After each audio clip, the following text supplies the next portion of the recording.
So my name is SJ. I'm from the University of Nevada, Las Vegas. I just got there in January, so this is all pretty brand new to me as well as to you guys. And today I'm going to be talking about constraining and elucidating the aqueous history of Gale Crater Mars by examining the amorphous soil component. And hopefully I will never hit you with a sentence that long again. So as a brief overview, first I'm going to introduce you to our amorphous materials because 7 months ago I didn't know what they are, so I don't expect you guys to know what they are. I'll talk a little bit about the motivation for this particular study. I'll go into our approach, which is two-pronged. We have a laboratory and a field component so far. And then I'll talk a little bit about each of those components, the synthesis and dissolution in the laboratory, and then the fieldwork. And I'll present some very preliminary results that we have from some sample analysis. So first off, the amorphous materials we're talking about, first of all, what do I mean when I say amorphous? It has to do with X-ray diffraction. When you diffract X-rays through a crystal, they give you these nice sharp peaks by which you can tell the structure of them. These materials, they have very short range atomic order. So they don't make nice sharp peaks, they make broad peaks. You can't really get much about the structure from them, so we call them amorphous or nanocrystalline. The ones in particular that I'm interested in are allophane and hissengerite. Allophane is an aluminosilicate, hissengerite is a ferric silicate. Generally, in nature, they form porous, hollow nanoballs. They're about 5 nanometers across. So they're very small. They have lots of little tiny micropores in them. They're great at absorbing stuff, which will become important at some point, possibly not in this talk. On Mars, we have detected an amorphous component of the soil through XRD. We have no idea what it is. There's a lot of hypotheses. It could be allophane, hissengerite, ferrihydrite, which is a ferric oxide, basaltic glass, opaline silica. Some people have mentioned that it could be something that doesn't exist on Earth, some kind of different phase that we don't see here. But in general, we just don't know what it is. We know it's there. It's hard to constrain the mineralogy. So terrestrial formation environments for these materials are wet and temperate. You'll tend to get them on volcanic slopes in places like Japan, Hawaii, New Zealand, which really are terrible field sites. You would never want to go there. But that's encouraging in terms of Martian history. So what we're trying to do is use the properties of the Martian materials to constrain Martian surface conditions. If these things only form in warm, wet environments, and we're seeing them on Mars, then presumably we can say that Mars had warm, wet environments sometime in its past. So that's something that we would really like to be able to nail down and say definitively. So that leads us right into the motivation. We don't have a definitive identification of the Martian amorphous component. So what is it? We haven't found any outcrops of the Martian material. We can't go through CRISM data or HiRISE data or Themis data and say, here's an outcrop of amorphous material. We find it everywhere. We found it in the rock nest soil in Gale Crater. We found it in the sheepbed mudstone. When Curiosity drilled into the mudstone, we found it there. A lot of people have hypothesized that the global hydration layer found in the equatorial regions of Mars is hosted by this amorphous component. So presumably it's very widespread, but we don't know where it's coming from. The reason we've chosen allophane and hissengerite to use as analogs for this material is because their properties closely resemble that of what we've seen on Mars. The composition is similar. There's some XRD evidence that these are at least the right type of material. And then water release in evolved gas analysis, which is something that the SAM instrument on Curiosity can do and has done. So our synthetic and field analogs can give us some insight into both the terrestrial and Martian materials. And the reason we want insight into the terrestrial materials is because they're not particularly well studied. Allophane has about a decade of soil science research going into it. It's fairly well constrained in everything except kinetics. Hissengerite, almost nobody's looked at it. It's not very common and it's not actually good for much, unlike allophane, which you can use in lots of industrial contexts. So we're taking a two-pronged approach towards this problem. In the laboratory, We're synthesizing the material using data from Chemin and APXS on board Curiosity to constrain the elemental ratios of our synthetic material. And then as soon as we've made it, we're going to immediately dissolve it again, performed using Mars-relevant conditions, and I'll talk later about what exactly those conditions are. Our field work thus far has been in Griffith Park and the Klamath Mountains. Yes, that is Griffith Park in California, not the place you would expect to be a Mars analog. We're using those to contextualize allophane and hissengerite, see what the environments around them are like, how they behave in a natural context, and also investigating transitions in mineralogy due to weathering.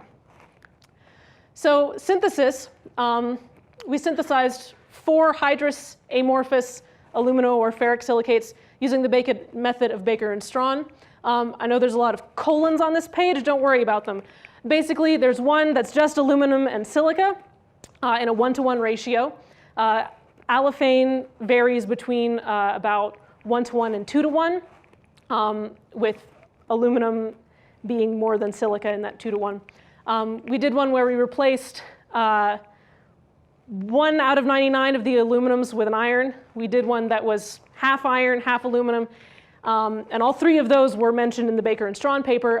The last one, which is just iron and silica, I decided I wanted to do as just kind of an end member to see what it looked like, because I didn't know what it would look like, and I was curious.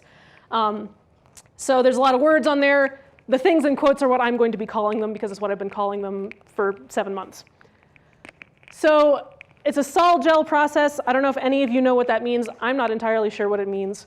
Basically, you put aluminum and iron in solution. You add an alcohol of silica, which I'm just going to call TiOS because tetraethyl orthosilicate is too much of a mouthful for me. You slowly add sodium hydroxide, hydrolyze the TiOS without forming silicon monomers, which is important because you don't want just silica. That's what you use that, that's what you use that peristaltic pump up there for. Takes a while, but you don't have to do much. And at the end, you get this cool looking stuff. You incubate it for 7 days to form colloids, and then you wash all the stuff that isn't your product out of it. So the dissolution experience we haven't actually done yet. We're going to use a batch reactor setup to look at the effect of pH, activity of water, temperature, as many of those as we can in the next 5 years. And the Mars relevant conditions we're using are the pH of jarosite formation, which is around 3.5. We've chosen that because there's jarosite on the Martian surface, so presumably the pH was around 3.5 at some point. The pH measured by the Phoenix lander, which is between 7.4 and 8. So that we know for a fact is on the Martian surface because we measured it there. And then if we have time, we'll look at saturated brines and possible hydrothermal effects using variations of temperature. So for the field work, which is the exciting part, we're looking at the Topanga Formation in Griffith Park, which is basaltic generally. We chose it because of a saponite study by Alan Treeman in 2014. We looked at weathered basalts inside vesicles, or saponite clays inside basalt vesicles, which are Mars-like, take my word for it. And then also the Klamath Mountains, which again are basaltic, like Mars. Young soils, fairly moist, fairly warm, and it's high iron and low aluminum, which is the important part. It's like Mars. This bit right here just means that we are likely to find allophane or hissengerite. So the beautiful Klamath Mountains, where we dug holes in the dirt, and scenic Griffith Park, where we dug holes in the dirt, and also got some sap rock from road cuts and took a picture with the Hollywood sign. So from all of this, we got those samples, we examined them with XRD, evolved gas analysis, transmission electron microscopy. Unfortunately, we didn't actually find a lot of amorphous materials, which is not what we were expecting. There were some hints in the XRD and the TEM, but as far as I can tell from the data, there's likely less amorphous material in this soil than there is in the Martian soil. But a lot more work is needed. We haven't actually done much with this, and it's all been in the last 2 weeks, so clearly there's more to be done. In relation to the laboratory work, our synthetic material provided us with a basis for comparison so that we could say, you know, is this the amorphous material we're looking for? And the answer is probably not. So sample analysis, we did FTIR on the lab samples just to confirm that it was allophane. Also, field emission SEM to confirm if it was allophane, hissengerite, to make sure we made the right stuff before we went looking in more detail. Then we also did TEM, XRD, EGA, and upcoming we're going to be doing some dissolutions on it. So in the FTIR, this is from Montarget-Pelletier. They synthesized allophane. They found some good bands of, this is water stretching, water bending, and this is silicon, oxygen, aluminum stretching. And our spectra match pretty well with that, actually. The scales are a little different, but they're all pretty much in the right place. So from this, we decided, yeah, we probably have allophane and hissengerite.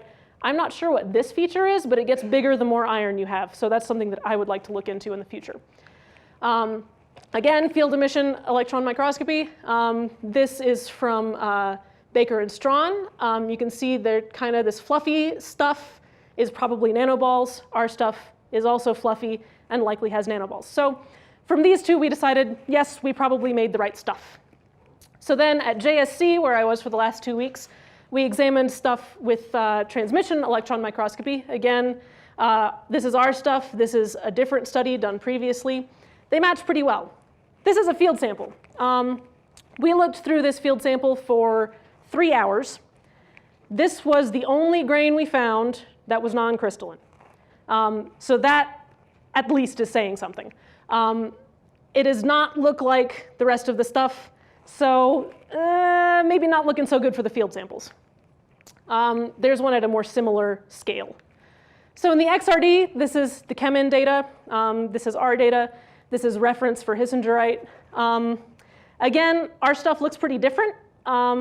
This is a different instrument, but we're not seeing the same kind of amorphous hump that we are seeing in the ChemIn data. This is a different scale, so that's a little more similar.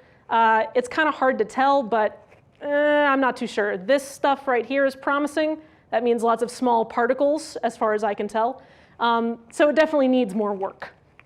The evolved gas analysis, the synthetic stuff that we did matches pretty well with Mars, so that's promising. The field samples, not so great. All have much higher temperature water releases. So for future work, we need more rigorous study of the field samples. We're going to be doing pyrophosphate and oxalate dissolutions to really nail down how much amorphous material is actually in them to see if our other results are robust, so that we know really, if we just are looking in the wrong places. And then the batch dissolution experiments to nail down, or to investigate what these things look like under Mars-relevant conditions and how they behave. So in conclusion, that's pretty much everything I talked about. And I know I said I wouldn't throw that sentence at you again, but I did. So I will take any questions.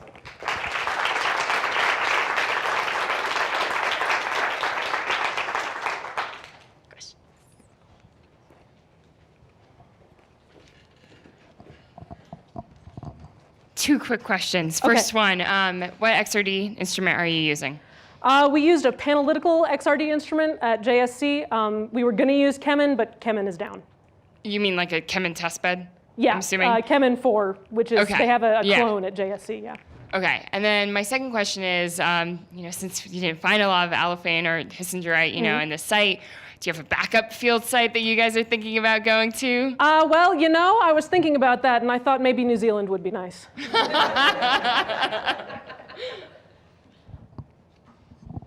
Other questions?